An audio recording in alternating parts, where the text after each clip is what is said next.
When all else fails, lean on fashion. While this sentiment may not be for everybody, it is one that Skylar Horde has leaned on all her life. No matter the season and no matter the reason, Skylar always takes her first step into the world with an outfit that shows her in all her glory. The 21-year-old always knew that fashion was in her veins, even as a young child. My mother is very fashion oriented. My father did work in the fashion industry for 20 years. So I grew up also in this space, like watching him go to shows, looking at his um, portfolio, watching him sketch, learning how to design from him. And by the time Skylar hit high school, she leaned into her love for fashion and modeling through creating events for herself and friends. Like, I was like, that was like my whole thing. Like, I was always involved in anything related to fashion. Like, I helped start a fashion program at our school and we get like fashion education and programming at our school. So we had like fashion classes. I used to host fashion shows. I was always like making like little outfits and stuff. And like that was just like who I was. The Gallatin major had always felt like she knew what she wanted to do. But as she transitioned to college, she realized fashion had become her identity.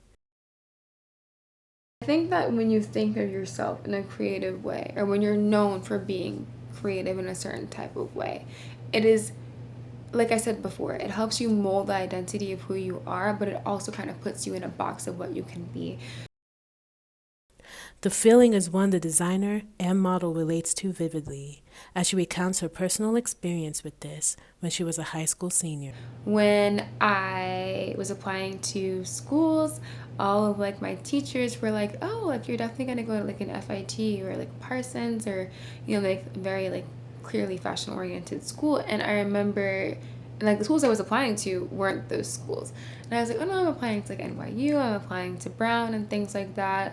And I remember thinking like not in a bad way, like, "Oh, does everyone only think of me in this way," but also thinking of it in that way, like this is all that I am because this is all that I've shown about myself. And though pursuing fashion has been challenging for Skylar, it has led her to understand who she truly is outside of fashion. I'm a fighter. I think that's who I am. And now, fashion is more than her passion. It is the reminder that in this world and at her core, she is a fighter, and fashion is her armor. In New York City, Didi NYU journalism.